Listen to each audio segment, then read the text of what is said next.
नमस्कार। Contract lecture series में मैं डॉक्टर अमिताभ आज एजेंसी के पार्ट 1 के साथ आपके सामने उपस्थित हूं। एजेंसी पार्ट 1 में देखेंगे कि आखिर डिफिनीशन क्या है एजेंसी की, एजेंट किसे कहते हैं, प्रिंसिपल किसे कहते हैं और एजेंसी बनने के लिए क्या क्या एसेंशियल्स चाहिए। इसके बाद देखेंगे qualifications of an agent. Agent जो आदमी बनता है उसके लिए क्या क्या क्वालिफिकेशंस डिमांडेड है सेक्शन 184 में। यहां पर एक झगड़ा आएगा इंग्लिश लॉ और इंडियन लॉ का, एक माइनर को एजेंट बनाने को लेकर के कि क्या माइनर एजेंट के रूप में काम कर सकता है। इस पर इंग्लिश लॉ कुछ और कहेगी, इंडियन लॉ कुछ और कह रही है। यहां पर दो लीडिंग केस आएगी जो भारत की है और जहां कोर्ट्स ने थोड़ा सा इंडियन लॉ के रुख को चेंज करने की कोशिश की। केस के नाम है Gopinath Durga Prasad versus Jain bank of India और number second Goode versus Harrison. यहां पर इंग्लिश कोर्ट का जजमेंट आएगा, क्या कहता है इसको डिस्कस करेंगे। और इस लेक्चर में देखेंगे एजेंट और सर्वेंट में क्या अंतर है, एजेंट और ट्रस्टी में क्या अंतर है, एजेंट और बेली में क्या अंतर है।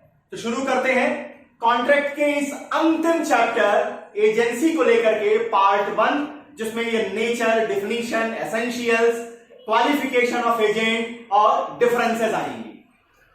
जब आप देखते हैं एजेंसीशिप को तो यहां एक चीज समझिएगा कि चाहे आप भारत के आप हिंदू धर्म शास्त्रों को देखिए और चाहे आप वेस्टर्न ज्यूरिस्प्रूडेंस को देखिए, दोनों ही मतलब अगर हम वेस्टर्न ज्यूरिस्प्रूडेंस की बात करते हैं और ईस्टर्न थ्योरी की बात करें, हिंदू धर्म शास्त्रों में आकर बात करें, तो वहां पर इसकी चर्चा बहुत ज्यादा रही है कि एक व्यक्ति जो है वो अपने कुछ पावर डेलीगेट करता है दूसरे व्यक्ति को अपना रिप्रेजेंटेशन करने के लिए किसी थर्ड पार्टी के सामने। अब अगर हिंदू धर्म शास्त्रों में कहें तो हमारे यहां जो ज्वाइंट हिंदू फैमिली का कॉन्सेप्ट रहा उसमें मिताक्षरा कम्युनिटी को जब आप देखते हैं, आप ये समझते हैं कि हिंदू कम्युनिटी दो पार्ट में डिवाइड होती है। एक मिताक्षरा कही जाती है जो असम को, बंगाल को और थोड़े से असम, बंगाल और कुछ और हिस्सों को छोड़ दें तो बाकी पूरे देश में मिताक्षरा लागू होती है। और मिताक्षरा कम्युनिटी में और दया भाग असम और बंगाल में होती है। तो यहां पर इन कम्युनिटीज के अंदर ज्वाइंट हिंदू फैमिली का जो कॉन्सेप्ट आया, वहां पर एक चीज हमेशा आप ध्यान दीजिएगा जिसके ऊपर इंपॉर्टेंस दी जाती थी, वो था कर्ता। कि वह व्यक्ति जो कि पूरी फैमिली को आगे लेके मूव करता था वो कर्ता कहा जाता था। लेकिन कर्ता भी क्या करता था कि कई कई मामलों में कर्ता जो है वो अपने आप को रिप्रेजेंट करने का पावर, अपने कुछ पावर्स को वो किसी और व्यक्ति को जो ज्वाइंट हिंदू फैमिली का मेंबर होता था या कह लीजिए कोपाशनरी होता था। ज्वाइंट हिंदू फैमिली एक बड़ा सर्किल है, उसके अंदर एक छोटा सर्किल आता है जिसे हम कोपाशनरी कहते हैं। इस बात को विस्तार से हिंदू लॉ में डिस्कस करेंगे। यहां आप समझिए कि कर्ता जो था वो क्या करता था कि कुछ मामलों में किसी दूसरे पर्सन को जो उसी ज्वाइंट हिंदू फैमिली का मेंबर होता था उसे वो अपना प्रोतोनिधि, अपनी प्रतिनिधि के रूप में अथराइज करता था कि वो थर्ड पार्टी के साथ जाकर के समव्यवहार कर सकता है। तो आपका जो ईस्टर्न ज्यूरिस्प्रूडेंस है, मतलब जो हिंदू धर्मशास्त्रों का मानना है, वो भी एजेंसीशिप के कॉन्सेप्ट को रिकॉग्नाइज करते हैं। अब जरा वेस्टर्न ज्यूरिस्प्रूडेंस में आइए। वेस्टर्न ज्यूरिस्प्रूडेंस में जब आप देखते हैं तो एक लैटिन का सूत्र काम करता है। क्या है वो लैटिन का सूत्र है क्वाई फेसिक पर एलियम फेसिक पर से। इसका मतलब कि वेस्टर्न ज्यूरिस्प्रूडेंस ये मानती है कि जो दूसरों के माध्यम से काम करते हैं ये माना जाएगा कि वो खुद ही काम करते हैं। ये समझ के चलिएगा, जो दूसरों के माध्यम से काम करते हैं वो खुद ही काम करते हैं, ये माना जाएगा। अब समझिए इसका क्या मतलब। इसका मतलब कि एजेंसीशिप एक ऐसे कॉन्सेप्ट की बात कर रही है, एक ऐसे कॉन्ट्रेक्चुअल रिश्ते की बात कर रही है जहां दो व्यक्ति होंगे और एक व्यक्ति जो है वो दूसरे व्यक्ति को कहीं ना कहीं अपने पावर डेलीगेट करेगा। कितने लोग होंगे? तो कहता है एजेंसीशिप में भी एजेंसी के कॉन्ट्रैक्ट में कम से कम 2 लोग होंगे, 2 लोग होंगे। इसमें एक व्यक्ति क्या करेगा? दूसरे व्यक्ति को पावर डेलीगेट करेगा। डेलीगेट पावर, क्या डेलीगेट पावर क्यों डेलीगेट करेगा? कि ये दूसरा व्यक्ति जो है रिप्रेजेंट कर सके पहले वाले को, किसके सामने? Towards third person, towards third person delegate करेगा पावर कि आप मेरा रिप्रेजेंटेशन कर सकते हैं तीसरे आदमी के साथ समव्यवहार करने में। तो जहां यह व्यक्ति जो अपने पावर को डेलीगेट कर रहा है दूसरे व्यक्ति को, ये जो पावर के डेलीगेशन ये पूरा कॉन्ट्रैक्ट कहा जाएगा एजेंसी। जो अपने पावर को डेलीगेट कर रहा है उसे हम कहेंगे प्रिंसिपल। जिस व्यक्ति को ये पावर डेलीगेट किया जा रहा है उसे हम कहेंगे एजेंट। जिसका रिप्रेजेंटेशन किया जाना है वो है प्रिंसिपल, जो रिप्रेजेंटेटिव बन रहा है वो है एजेंट, और इस कॉन्ट्रैक्ट को कहेंगे एजेंसी। डेफिनेशन कहां दी गई है? डेफिनेशन दी गई है सेक्शन नंबर 182 में। अब समझिए ये एजेंट करेगा क्या? अब इन्होंने की है पावर डेलीगेट, इनके पावर का इस्तेमाल करके ये तीसरे पर्सन के साथ कॉन्ट्रेक्चुअल रिलेशन बनाएगा। ये जो कॉन्ट्रेक्चुअल रिलेशन बनेगा तीसरे आदमी के साथ, इसमें लायबिलिटी किसकी किसकी होगी? देखिए एजेंट की तो लायबिलिटी होगी ही होगी। एजेंट के किए काम के लिए प्रिंसिपल भी लायबल हो जाएगा। यहां ये समझ के चलिएगा कि जिस तरह से आप सर्वेंट के काम के लिए सर्वेंट को आपने रखा है, सर्वेंट और एजेंट में अंतर है, वो आगे आप डिस्कस करेंगे। जिस तरह यहां पर क्या है, जैसे आप सर्वेंट के लिए उसकी एम्प्लॉयमेंट के परव्यू में किए गए काम के लिए जिम्मेदार होते हैं, उसी तरह एजेंट को जो आपने पावर डेलीगेट की है, अगर उसके परव्यू में रहकर उसने कॉन्ट्रेक्चुअल रिश्ता बनाया तो उस रिश्ते से प्रिंसिपल भी लायबल होगा। अब आइए जरा डिफिनीशन देख लीजिए। According section 182, an agent is a person employed to do any act for another or to represent another in dealing with third person। ए ने क्या कहा? ए ने पावर डेलीगेट किया कि आप मेरी ओर से काम कर लीजिए या आप मेरी ओर से रिप्रेजेंट कर दीजिए, रिप्रेजेंटेटिव मेरे हो जाइए। तो यहां यह व्यक्ति जो कि इस एथराइज किया गया, जिसे पावर डेलीगेट किया गया, उसे क्या डिफिनीशन दे रही है? एजेंट। उसे हम कहेंगे agent. The person for whom such act is done or who is so represented is called the principal। जिसका रिप्रेजेंटेशन किया जाना है या जिसके लिए काम किया जाना है वो क्या कहा जाएगा? प्रिंसिपल।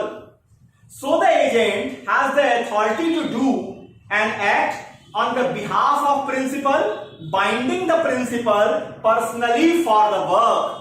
अब यहां पर प्रिंसिपल की लायबिलिटी क्या होगी? पर्सनली होगी। क्यों? जरा समझिए कि क्यों। जिस तरह हिंदू धर्मशास्त्र प्रतिनिधि की बात कर रहे थे, उसी तरह से वेस्टर्न जूरिस्प्रूडेंस भी कहता है जो दूसरों के माध्यम से काम करता है। दूसरों के माध्यम से कौन काम कर रहा है? एक, ये हम मान के चलेंगे वो खुद काम कर रहा है। तो जब आप खुद काम करेंगे तो जैसे आप पर्सनली लायबल होंगे, उसी तरह से आप एजेंट के किए काम के लिए भी पर्सनली लायबल होंगे। अब आते हैं कि आखिर क्वालिफिकेशंस क्या है एजेंट की। ये कहां डिस्कस किया गया है? Section number 184 Indian contract act. क्या कहता है यहां पर? समझिए, कहता है कि as between the principal and third person, principal और थर्ड पर्सन के बीच का रिश्ता है। Principal and third person, any person में बिकम एन एजेंट। कोई भी व्यक्ति एजेंट हो सकेगा, लेकिन चूंकि यहां पर एजेंट को कॉन्ट्रेक्चुअल रिश्ता बनाना है, तो जब कॉन्ट्रेक्चुअल रिश्ते को एस्टैब्लिश करना है तो इसका मतलब है कि एजेंट को क्वालिफिकेशन पूरी करनी पड़ेगी सेक्शन नंबर 10 और 11 की। अब वो क्या कहते हैं? अब अगर हम उल्टा करके पढ़ें तो यह समझ में आएगा कि वह व्यक्ति जो कि माइनर है वो एजेंट नहीं हो सकेगा, वह व्यक्ति जो कि ल्यूनेटिक है, ल्यूनेंसी के दौरान वो एजेंट नहीं हो सकेगा। ऐसा कोई भी व्यक्ति जिसको भारत का लॉ कॉन्ट्रैक्ट करने की इजाजत नहीं देता, वह एजेंट के रूप में काम नहीं कर पाएगा। यहां तक क्लियर? क्योंकि आप सेक्शन 10-11 को देखेंगे तो ये कहता जरूर है कि सारे एग्रीमेंट जो है वो कॉन्ट्रैक्ट है, लेकिन पार्टीज मस्ट बी कॉम्पिटेंट। अब पार्टीज की कॉम्पिटेंसी के लिए 11-12 को देखिए, तो वो रिस्ट्रिक्शन यहां भी लागू होंगे। क्यों? क्योंकि एजेंट क्या कर रहा है? कॉन्ट्रेक्चुअल रिश्ता बना रहा है प्रिंसिपल का थर्ड पार्टी के साथ, तो उसका खुद कॉम्पिटेंट होना जरूरी होगा। अब कॉम्पिटेंसी एज में भी होनी चाहिए और माइंडसेट में भी होनी चाहिए, मतलब ल्यूनेटिक उसे नहीं होना चाहिए। अब आगे देखिए, यहां पर भी वही कहता है, no person who is a minor unsound mind disqualified under the Indian law can become an agent in such a way that he responsible to the principal और personally liable towards third party. मतलब क्या कहता है? वो principal के लिए liability नहीं हो सकेगा और प्रिंसिपल जो है वो थर्ड पार्टी के लिए भी पर्सनली लायबिलिटी नहीं बियर कर पाएंगे। सीधा मतलब सब कुछ हटा करके सेक्शन 184 कहता है कि अगर कोई माइनर है, अगर कोई ल्यूनेटिक है, तो वहां पर वो एजेंट के रूप में काम नहीं कर पाएंगे। अब देखिए, अब यहां पर झगड़ा जो है वो शुरू हो जाएगा। कहते क्या है कि एजेंसी जो होगी वो किसके ऊपर बेस होती है? Shall be based upon contract. Section 184 में कहता है कि एजेंसी जो होगी वो क्या होगी? कॉन्ट्रैक्ट के ऊपर बेस होगी। Any person can be appointed as agent at the time at the risk of the principal, but as per section number 10, if a person who is a minor or unsound mind is totally disqualified, he have no qualification, no capacity to contract। चूंकि वो contract करने में capable नहीं है, इसलिए agent बनने में भी कैपेबल नहीं है। अब इस वाले मुद्दे पर कि क्या माइनर एजेंट हो सकता है कि नहीं हो सकता है, यहां इंग्लिश लॉ और इंडियन लॉ डिफर कर जाएगा। अब इंग्लिश लॉ क्या कहता है, पहले ये समझिए। इंग्लिश लॉ में एक अलग तरीके का कॉन्ट्रैक्ट किया जाता है जिसे हम सर्विस कॉन्ट्रैक्ट कहते हैं। In English law in England A minor can enter into a contract for service, but this is not possible in India. Bharat में सर्विस का कॉन्ट्रैक्ट भी पॉसिबल नहीं है, क्योंकि हमारे यहां section 10 and 11 clearly stated that such contracts, minor contracts are totally void ab initio, वो शुरू से ही शून्य होते हैं। But under the United Kingdom, a minor can be appointed as agent in the contract of service। वहां पर contract of service के रूप में माइनर भी इंटर कर जाते हैं, इंटरफियर करते हैं, वो एजेंट के रूप में आते हैं। हाँ, ये बात अलग है कि उस काम के लिए एजेंट पर्सनली लायबल नहीं होते। चूंकि वो माइनर है, इसलिए यूके में उन्हें हम पर्सनली लायबल नहीं बनाते। उनके काम के लिए जो प्रिंसिपल होगा वो लायबल होता है। अब देखिए भारत में क्या है, भारत में कॉन्सेप्ट बिल्कुल क्लियर है कि हम इंडियन लॉ के अंतर्गत हम ऐसी कोई क्वालिफिकेशन रखते ही नहीं है, वो टोटली डिस्क्वालिफाइड है। लेकिन इंडियन कोर्ट्स ने इन दो केसेस के अंदर थोड़ा सा डायरेक्शन को चेंज करने की कोशिश की है। पहली केस आती है Gopinath Durga Prasad versus Jain bank of India की। यहां क्या हुआ, यहां पर कोर्ट ने हेल्ड किया कि ये minor who is purchasing share for the firm he represents can bind the firm to pay it। यहां पर गोपीनाथ दुर्गा प्रसाद में माइनर एक बंदा जो कि माइनर था, 18 साल से कम उम्र का था, वो फर्म को रिप्रेजेंट करके फर्म के लिए शेयर खरीद रहा था। अब उसके खरीदे शेयर के लिए कोर्ट ने फर्म को लायबल कराया, तो यहां पर रुख इन्होंने थोड़ा चेंज किया। दूसरी केस आती है गुड्डी वर्सेस हैरिसन की। अब गुड्डी वर्सेस हैरिसन के केस में ब्रिटिश कोर्ट ने यह हेल्ड किया कि that an infant partner can bind the firm by his act is unfavoured in India.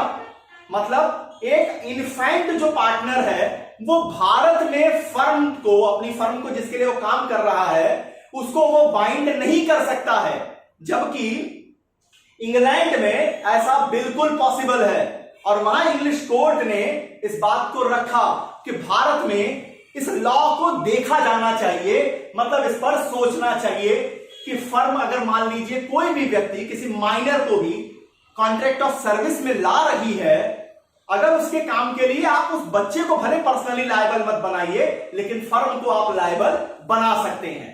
तो ये गुड्डी वर्सेस हैरिसन का जो जजमेंट है, ये आपके इंग्लिश कोर्ट का जजमेंट है। अब आइए, अब आते हैं डिफरेंसेस के ऊपर। कि एजेंट और सर्वेंट में क्या अंतर है। पहले इसे देखिए, एजेंट और सर्वेंट, एजेंट वर्सेस सर्वेंट। अब समझिए, पहला अंतर को ऐसे समझिए, एजेंट क्यों आप रख रहे हैं, बेसिकली क्यों एजेंट एजेंसीशिप आ रही है। आप चाहते हैं कि आपकी ओर से कॉन्ट्रैक्ट वो आदमी करे, मतलब एजेंट आप प्रिंसिपल है, एजेंट आपके लिए कॉन्ट्रेक्चुअल रिश्ता बनाए तीसरे पार्टी के साथ। तो एजेंट जहां पर कॉन्ट्रेक्चुअल रिश्ता बना सकता है, सर्वेंट ऐसा काम नहीं कर सकता है। नंबर सेकंड, सर्वेंट के ऊपर मास्टर का कंट्रोल ज्यादा होता है। क्यों? क्योंकि सर्वेंट को आप दो चीजें बताते हैं, what to do and how to do. आपने अपने घर पे नौकर रखा है, आप उसे बताते हैं कि क्या करना है और कैसे करना है। ऐसा नहीं है कि आपने नौकर रखा, उसे बता दिया क्या करना है, अब उसकी मर्जी है, जैसे मन चाहे वैसे काम करे, तो हम उसे सर्वेंट नहीं कहेंगे, कॉन्ट्रैक्टर के रूप में ले जाएंगे। जब आप ये आजादी दे देते हैं हाउ टू डू, ये उसे फाइनल करना है, तो वो सर्वेंट नहीं है। तो सर्वेंट का मतलब है कि जहां मास्टर का कंट्रोल ज्यादा है। एजेंट के केस में ऐसा नहीं है, एजेंट के केस में इतना कंट्रोल आपका नहीं रहता। नंबर थर्ड, सर्वेंट को आप रिमनरेशन के रूप में क्या देते हैं, सैलरी देते हैं, और जनरली आप एजेंट को क्या देते हैं, एजेंट को रिमनरेशन के रूप में आप उसके किए काम के ऊपर, उसके लाए बिजनेस के ऊपर आप क्या करते हैं, कमीशन देते हैं। इसके बाद और आइए, अब यहां पर जब हम आते हैं, ये प्रिंसिपल जो होगा, मान लीजिए एजेंट ने कुछ गलत काम कर दिया, जो स्कोप आपने उसे अथॉरिटी का दिया था, जितनी अथॉरिटी आपने उसे डिलीवर की थी, उस स्कोप के अंदर अगर उससे कोई मिस्टेक हो गई, कोई गलती हो गई, तो उसके लिए लायबिलिटी किसकी बन जाएगी, प्रिंसिपल की। अगर उस डेलीगेटेड पावर के स्कोप के बाहर जाके वो काम किया है, तब क्या होगा, तब प्रिंसिपल उसके लिए लायबल नहीं होंगे। अब जरा सर्वेंट के केस में आ जाइए। सर्वेंट के केस में इंप्लॉयमेंट के दौरान अगर एक्ट जो है वो पैरामीटर ऑफ जॉब के बाहर भी चला जाए, तब भी मास्टर लायबल होंगे। तो इसका मतलब कि एजेंट में प्रिंसिपल जो है उनका कंट्रोल कम है, उनकी लायबिलिटी भी कम पड़ेगी जब हम सर्वेंट के साथ कंपैरिजन करेंगे मास्टर का। अब आइए, अब आते हैं कि एजेंट और ट्रस्टी में क्या अंतर है। सेकंड जो डिफरेंस देखना है वो पूछा जाता है, एजेंट वर्सेस ट्रस्टी। अब देखिए, अब आपने सेक्शन 182 और 184 दोनों देखा। इसका मतलब कि जो एजेंसीशिप का जो कॉन्सेप्ट है वो कॉन्ट्रैक्ट से ओरिजिनेट हो रहा है। कॉन्ट्रैक्ट से ओरिजिनेट होने का क्या मतलब है, यहां पर फ्री कंसेंट चाहिए दोनों पार्टीज की, प्रिंसिपल की भी चाहिए और एजेंट की भी चाहिए। फ्री कंसेंट नहीं होगी तो एजेंसीशिप सर्वाइव नहीं करेगी। जबकि आप जब ट्रस्टी को देखते हैं तो ट्रस्टी में किसी इस तरीके का फ्री कंसेंट नहीं होता। ट्रस्टी जो बने हैं और बेनिफिशियरी जो बने हैं, इनके बीच में ऐसा कोई कॉन्ट्रेक्चुअल रिलेशन इस्टैब्लिश नहीं होता। दूसरी ओर आइए, एजेंट के किए काम के लिए प्रिंसिपल लायबल होते हैं, एजेंट भी लायबल होगा। यहां लायबिलिटी सेवरली भी होती है और ज्वाइंट भी होती है। लेकिन जब आप ट्रस्टी के केस में आके देखते हैं, ट्रस्टी के किसी कारनामे के लिए बेनिफिशियरी की कोई लायबिलिटी नहीं होती। तो यह डिफरेंस रहा एजेंट और ट्रस्टी के रूप में। अब आइए जो तीसरा है कि एजेंट और बेली के रूप, बेली में क्या अंतर है। एजेंट वर्सेस बेली। अब देखिए, आपने किसी व्यक्ति को एजेंट बनाया, अपना प्रतिनिधि बनाया, अपनी ओर से किसी थर्ड पर्सन के सामने कॉन्ट्रैक्ट करने के लिए डेलीगेट किया पावर। उस व्यक्ति के पास आपने अपनी थोड़ी आर्टिकल्स, थोड़े गुड्स भी दे दिए। अब एजेंट के पास अगर आपका सामान है, अगर आपका गुड भी है, अगर आपके गुड्स भी हैं उसके पास, तो भी वो बेली नहीं माना जाएगा। क्यों? क्योंकि उसका एजेंट का मेन काम समझिए, एजेंट को उन गुड्स पर लेबर और स्किल का इस्तेमाल करके इंप्रूवमेंट नहीं करना है।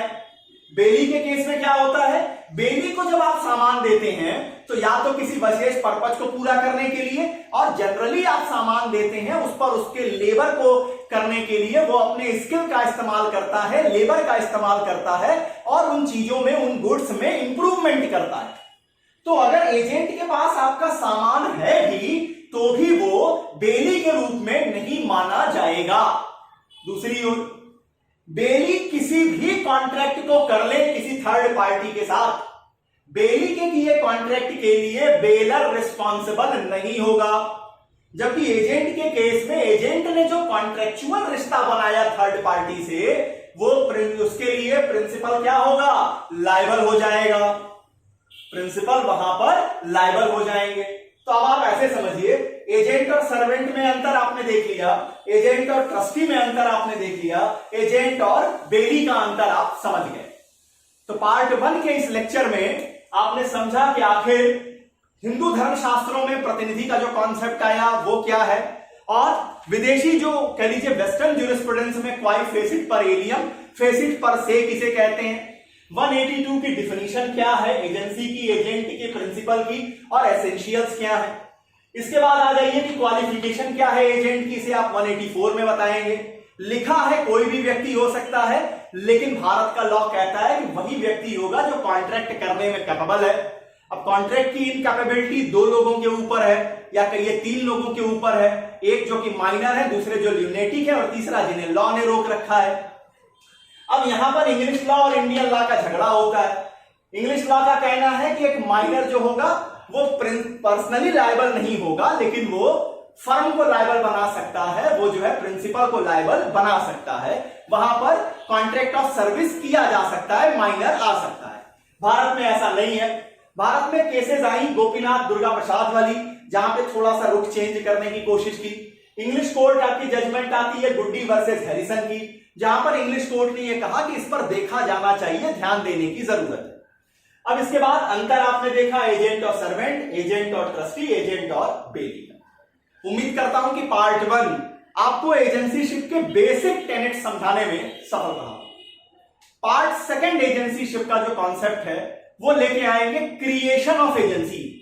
5 तरीके हैं आप एजेंसीशिप को क्रिएट कर सकते हैं, रिश्ता एस्टैब्लिश हो सकता है एजेंट और प्रिंसिपल का। वो 5 तरीके कौन से हैं, क्या क्या उसके अंदर क्वालिफिकेशन चाहिए, कौन कौन सी फॉर्मेलिटीज करनी होगी, इन सब की विवेचना अगले लेक्चर में आपके सामने रखेंगे। तब तक के लिए बहुत बहुत धन्यवाद। नमस्कार।